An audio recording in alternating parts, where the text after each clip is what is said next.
Welcome to our channel. Hello అండి. నమస్తే అండి. నిన్న మనం చూసుకుంటే మండిపల్లి వారి సతీమణి గట్టిగా మాట్లాడితేనే చంద్రబాబు నాయుడు గారు వార్న్ చేశారు. దాంతోపాటు కుప్పంలో ఆయన ఇల్లు కట్టుకుంటే ఒక ఆఫీసర్ దాని గురించి దాని క్లియరెన్స్ కోసం లంచం తీసుకున్నారు అని చంద్రబాబు నాయుడు వరకు వచ్చింది. ఆయన వరకు వచ్చిన తర్వాత అతన్ని సస్పెండ్ చేయడం జరిగింది. సో దీని గురించి ఓవరాల్గా మీరు ఏం చెప్తారు? చంద్రబాబు నాయుడు గారు తన పరిపాలన అంటే ఏంటో, తన పరిపాలన మార్క్ ఎలా ఉంటుందో చూపిస్తూ ఉన్నారు అనుకుంటూ ఉన్నాం. మా తరంకి ఏంటంటే 2000 సంవత్సరం తర్వాత పుట్టిన మాకేంటంటే చంద్రబాబు నాయుడు గారు గతంలో ఎలా ఉన్నాడో తెలియదు.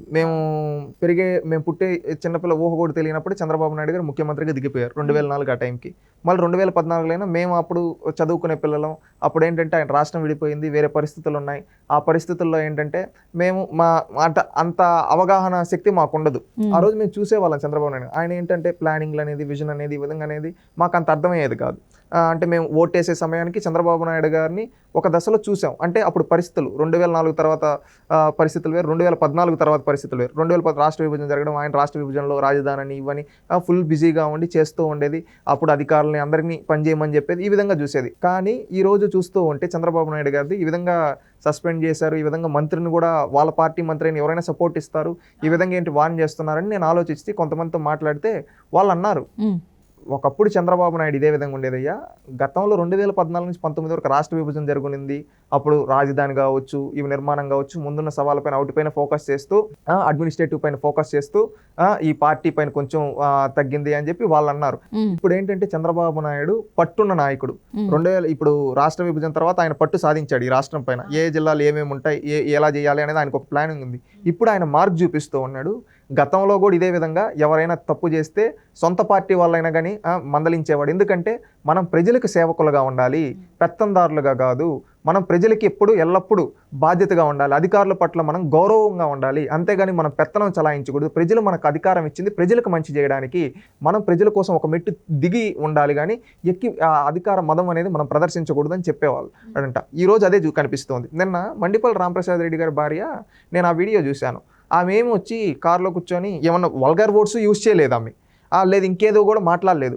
ఏమనింది, అయ్యా పెన్షన్ ఇచ్చేదానికి వెళ్ళాలి కదా, టైం అవుతూ ఉంది, మీరు అరగంట మమ్మల్ని వెయిట్ చేపిస్తున్నారు, మీరు ఏమన్నా ఇంకా వైసీపీ రంగులు వేసుకుంటే అవి తీసేయండి, మీకు ప్రభుత్వం జీతం ఇచ్చేది, మీరు ప్రభుత్వానికి పనిచేయాలి, మేము అరగంట వెయిట్ చేయాలని నీకోసం అనింది. అంటే ఇక్కడ ఆమెనింది ఏంటి, మీరు వైసీపీకి తొత్తులుగా వ్యవహరించద్దండి అని చెప్పింది. ఎందుకంటే అది రాయచోటి కాన్స్టిట్యున్సీ. గతంలో అక్కడ పెద్దిరెడ్డి రామచంద్రారెడ్డి గారు, అదేవిధంగా శ్రీకాంత్ రెడ్డి జగన్మోహన్ రెడ్డి గారి స్నేహితుడు, అదేవిధంగా అప్పుడు విప్పుగా ఉన్నాడు, ఆయన ఎమ్మెల్యేలు వాళ్ళ మనుషులుగా ఉండి, అంటే అక్కడ వాళ్ళకు ఉంటుంది కదా, అందుకని వాళ్ళు ఆవేదంతో ఈ విధంగా అన్నారు.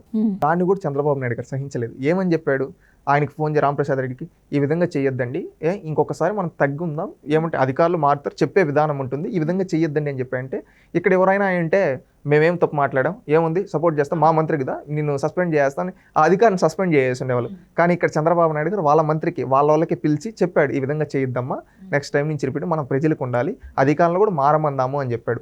అంటే ఇక్కడ చూడండి ఆయన ఏ విధంగా ప్రత్యర్థులకు పనిచేసిన అధికారులను కూడా గౌరవించి, ఈ విధంగా మీరు మారండి, మా వాళ్ళది ఏమైనా తప్పున్నా నేను సరిదిద్దుతాను అని చెప్పిన వ్యక్తి.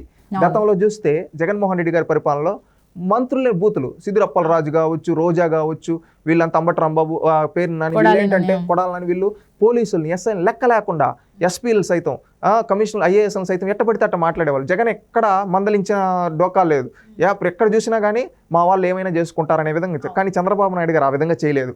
అధికారులు మనం గౌరవించాలి, మనం బాధ్యతగా ఉండాలని చెప్పాడు. అంటే ఇక్కడ ఆయన ఒక గొప్పతనం చూడండి, ఎంత గొప్ప వ్యక్తో.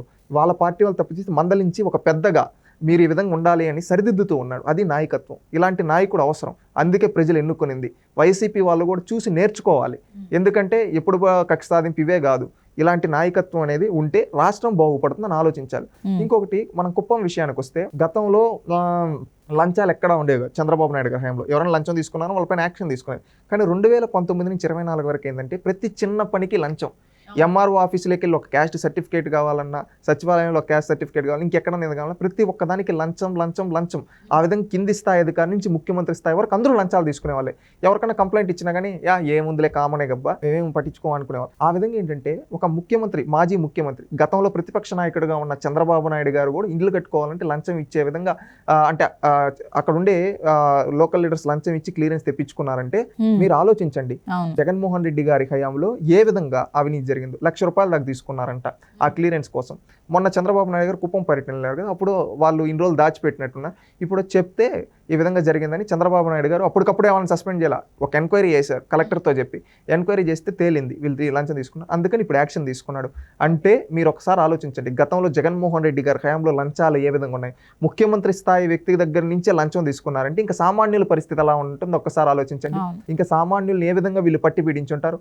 అలాంటి పట్టి పీడించిన అధికారులు ఇక్కడ ఉండడానికి అనర్హులు. ఎందుకంటే ఇలాంటి వాళ్ళు ఉంటే లంచం తీసుకుంటూ ఉంటే ప్రభుత్వానికి మచ్చ వస్తుంది.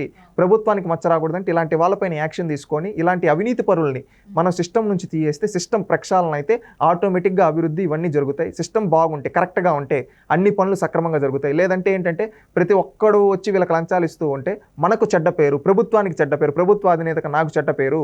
అందుకని ఇలాంటి వాళ్ళు ఉండడానికి అనర్హులు అని చెప్పి ఈరోజు చంద్రబాబు నాయుడు గారు అతని పైన వేటు వేశారు. యాజ్ పర్ ద రూల్స్ డైరెక్ట్గా కూడా వేసారు, ఒక ఎంక్వైరీ చేసి ఆ ఎంక్వైరీలు తేలిన తర్వాత చేశారు.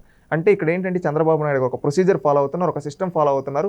తప్పు చేసిన వాడు ఎంతటి వాడైనా కానీ, అది మంత్రి అయినా లేదా ఆర్డీఓ అయినా ఎవరైనా కానీ, సర్వేయర్ అయినా ఎవరిపైన యాక్షన్ ఒకే విధంగా ఉంటుంది. మీరు కరెక్ట్గా ఉండండి. మనం ప్రజలకు బాధ్యులం, ప్రజల కోసం పని చేయాలి, ప్రజలకు మనం అధికారాన్ని ఉపయోగించుకొని మంచి చేయాలి. అంతేగాని ప్రభుత్వాన్ని ఉపయోగించుకొని మన అధికార బలాన్ని చూపించుకొని పేదవాళ్ళ దగ్గర లంచాలు తీసుకునే అధికారులు ఈ సిస్టంలో వద్దు అని చెప్పి చంద్రబాబు నాయుడు గారు మార్క్ అనేది ఈరోజు చూపించాడండి. అంటే ఇప్పుడు యథా రాజా తథా ప్రజ అంటారు.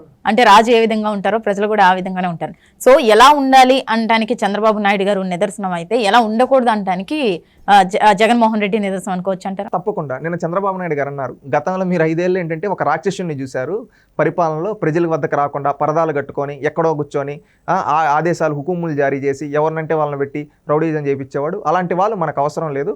నేను ముఖ్యమంత్రి అంటే ఎలా ఉండాలో నేను చూపిస్తాను, ఎలా ఉండకూడదో జగన్మోహన్ రెడ్డి చూపించాడు, ఎలా ఉండకూడదో చూపించినప్పుడు ఎలా ఉండాలో కూడా చూపించాలి కదా, అందుకని నేను చూపిస్తానని చెప్పి తెల్లవారుజామున 6 గంటలకి మీరు చూస్తే భారతదేశ చరిత్రలో ఏ ముఖ్యమంత్రి తెల్లారు 6 గంటలకి వెళ్ళి ఒక పేదవాళ్ళ ఇంటికి వెళ్ళి పెన్షన్ ఇచ్చిన దాఖలాలు లేవు.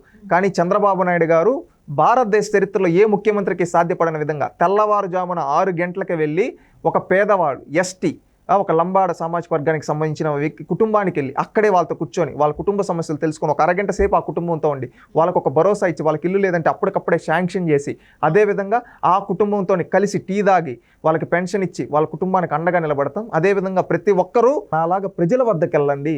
మనం సమయం కాదు చూడాల్సింది, ప్రజలకు మంచి వాళ్ళ దగ్గరికి వెళ్ళి మనం వాళ్ళకి సేవకులుగా ఉండాలి. మనం ఎవరికైనా అందుబాటులో ఉండాలి, కామన్ మ్యాన్లా ఉండాలి. సీఎం అంటే చీఫ్ మినిస్టర్ కామన్ మ్యాన్ దగ్గరికి వెళ్ళే వ్యక్తి అని చెప్పి చూపించాడు, ఒక రికార్డు సృష్టించాడు. ప్రతి ఒక్కరూ అదే విధంగా ఉండాలి అని చెప్పి ఈరోజు చంద్రబాబు నాయుడు గారు ఒక రోల్ మోడల్గా ఉంచాడు.